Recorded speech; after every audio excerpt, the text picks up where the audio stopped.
सिद्ध कीजिए कि वर्गमूल 3 एक अपरिमेय संख्या है। तो आइए हम इसको सिद्ध करते हैं।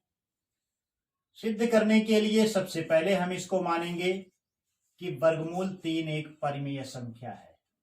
माना कि वर्गमूल 3 एक परिमेय संख्या है। परिमेय संख्या है। चूंकि यह परिमेय संख्या है इसलिए वर्गमूल 3 बराबर हो जाएगा P बटा Q, जहां P और Q सह अभाज्य पूर्णांक हैं।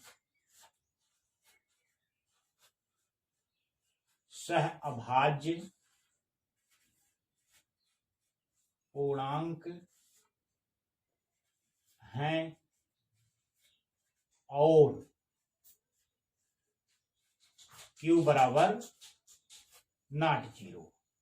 सहअभाज्य पूर्णांक का मतलब यह है कि P और Q में कोई भी उभयनिष्ठ, एक के अतिरिक्त कोई भी उभयनिष्ठ गुणनखंड मौजूद नहीं है। तो आइए अब इसके दोनों पक्षों का वर्ग करते हैं। वर्गमूल 3 का आप वर्ग करेंगे तो ये 3 आपको प्राप्त हो जाएगा, बराबर। अब इस साइड का वर्ग करेंगे तो P का वर्ग बटा Q का वर्ग आपको प्राप्त हो जाएगा। अब इसको थोड़ा Q स्क्वायर को पक्षांतरित करके 3 की तरफ लाइए तो यह 3Q स्क्वायर बराबर हो जाएगा P स्क्वायर। इसे समीकरण 1 हम मान लेते हैं। अब आप ध्यान से देखिए कि P स्क्वायर बराबर 3Q स्क्वायर हुआ। इसका अर्थ यह हुआ कि P स्क्वायर 3 से विभाजित है, क्योंकि 3 गुणे Q स्क्वायर बराबर P स्क्वायर प्राप्त हो रहा है। इसलिए यह इंगित करता है कि 3P स्क्वायर को विभाजित करता है। विभाजित करता है क्योंकि P स्क्वायर बराबर 3 गुणे Q स्क्वायर है। इसका अर्थ यह है कि P स्क्वायर जो है 3 से विभाजित है, या 3P स्क्वायर को विभाजित करता है। इसलिए 3P स्क्वायर को विभाजित करता है, इसलिए 3 जो है P को विभाजित करेगा। P को विभाजित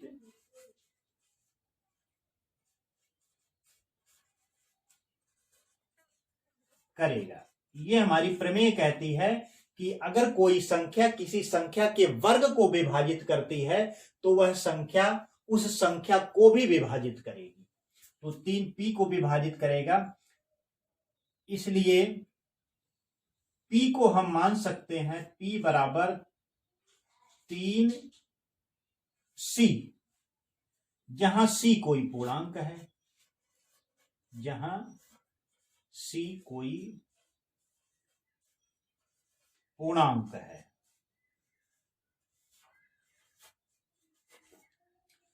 अब P बराबर 3C का मान हम समीकरण 1 में रख देंगे। P बराबर 3C समीकरण 1 में रखने पर तो आपको प्राप्त हो जाएगा 3Q स्क्वायर बराबर 3C का वर्ग। ये प्राप्त हो जाएगा आपका बराबर 3 त्रिको 9C स्क्वायर, यानी 3Q स्क्वायर बराबर 9C स्क्वायर।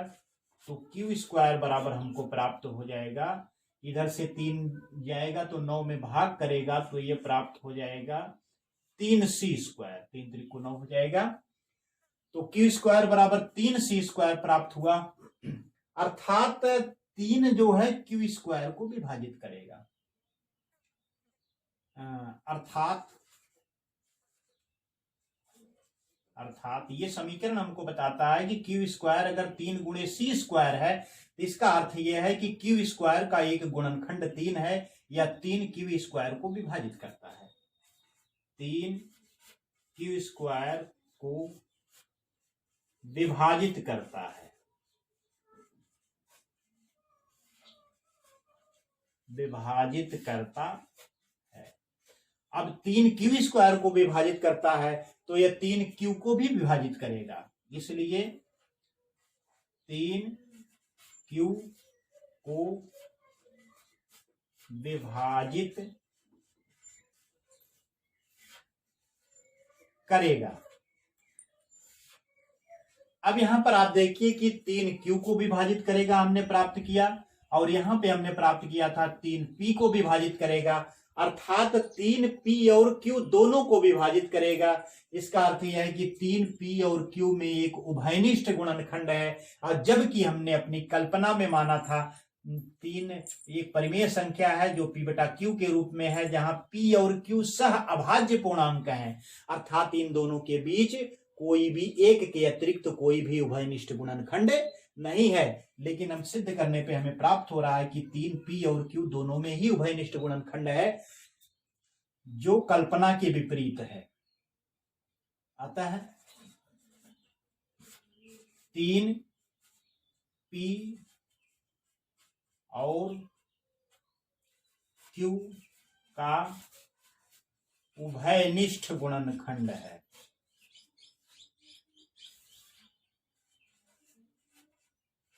गुणनखंड है जो हमारी कल्पना, जो हमारी कल्पना